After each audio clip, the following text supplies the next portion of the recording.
Muy buenas tardes, bienvenidos a nuestro programa Voces Libres, aquí con su servidor, el locutor.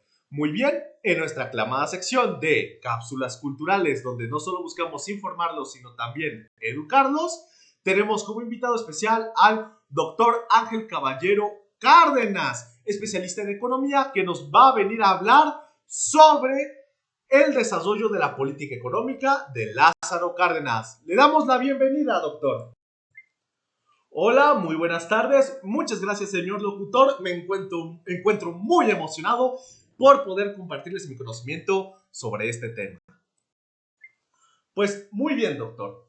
Creo que vamos a empezar con la primera pregunta. La audiencia y yo tenemos una duda. ¿Qué características y antecedentes tiene el periodo de desarrollo de la política económica de Lázaro Cárdenas? ¿Qué nos puede comentar al respecto? Pues muy bien, podemos decir que el periodo en el que se tuvo que desenvolver Lázaro Cárdenas lo precedió un conjunto de crisis económicas en México. En primer lugar, no podemos olvidar la relevancia que tuvo la guerra conocida como Revolución Mexicana en nuestro país. Eso dejó vulnerable económica y políticamente a México. Sin embargo, en el periodo del Maximato empezamos a ver pequeños vislumbros de crecimiento.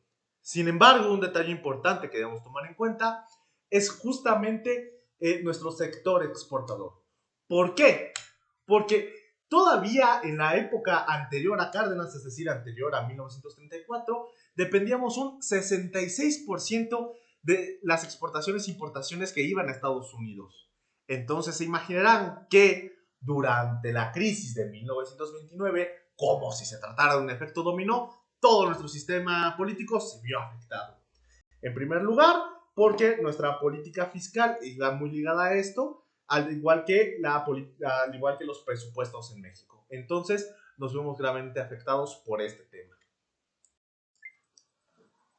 Bien, entonces, ¿cómo es que la política económica de Lázaro Cárdenas ayudó a México a salir de esta crisis? En primer lugar, quisiera saber, y más concreto mi pregunta es, ¿cuál fue la visión, cuál fue la ideología detrás de esta política económica?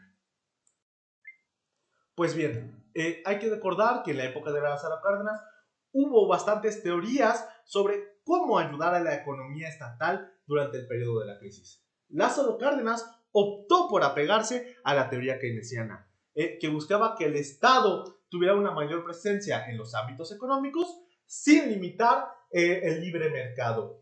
Además, debemos recordar que Lázaro Cárdenas creía que se debían cumplir las promesas realizadas tanto por la Constitución de 1917 como por la Revolución Mexicana, por lo que también en su política económica hubo una gran influencia socialista. Entonces podemos decir que la política económica de Lázaro Cárdenas se caracteriza por ser keynesiana socialista.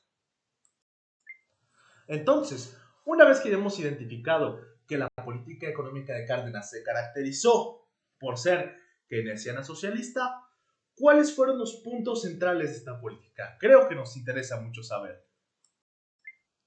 Muy bien, como menciona el autor Jesús Reyes Méndez, la política económica de Lázaro Cárdenas se puede ver expuesta en su plan sexenal y se enfoca principalmente en tres puntos clave.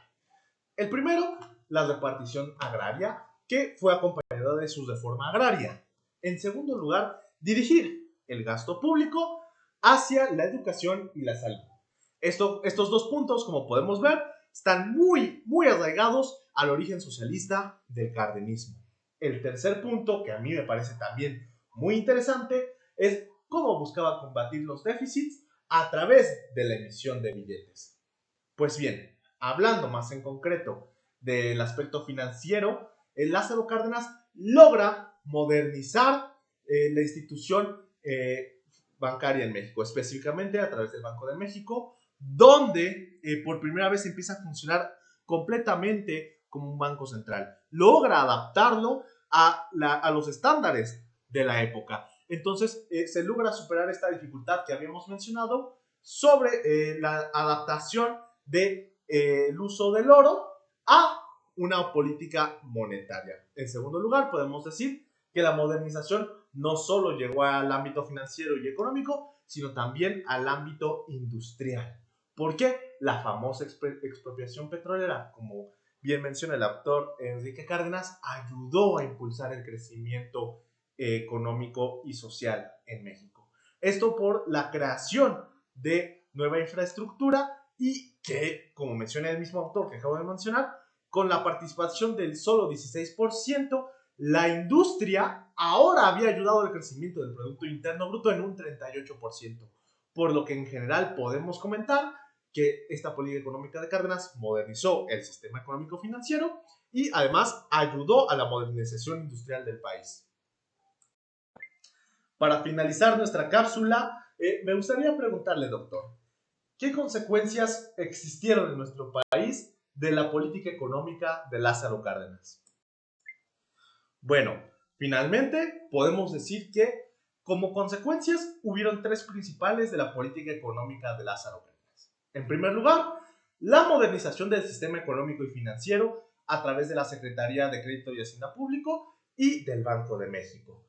En segundo lugar, la industrialización y modernización de nuestro país en un ámbito del sector industrial, del sector económico, gracias a la expropiación petrolera y, también me atrevería a decir, el crecimiento del poder del Estado y de la economía interna de México, evitando depender en exceso de las exportaciones e importaciones que realizábamos en otros países. Aunque, como todo en esta vida, una consecuencia negativa que tuvo esta política económica y que bien menciona Sergio de Ávila Ruiz es que hubo un crecimiento bastante desigual entre los diversos sectores de la economía. Por ejemplo, hubo un crecimiento desigual entre la agricultura y el sector industrial, porque la agricultura, de haber sido uno de los sectores más fuertes en nuestro país, fue igualado de manera rápida por el sector industrial. Por mi parte, sería todo. Nosotros le agradecemos a usted, doctor. Por nuestra parte es todo en nuestra sección Cápsulas Culturales. Nos vemos la semana próxima.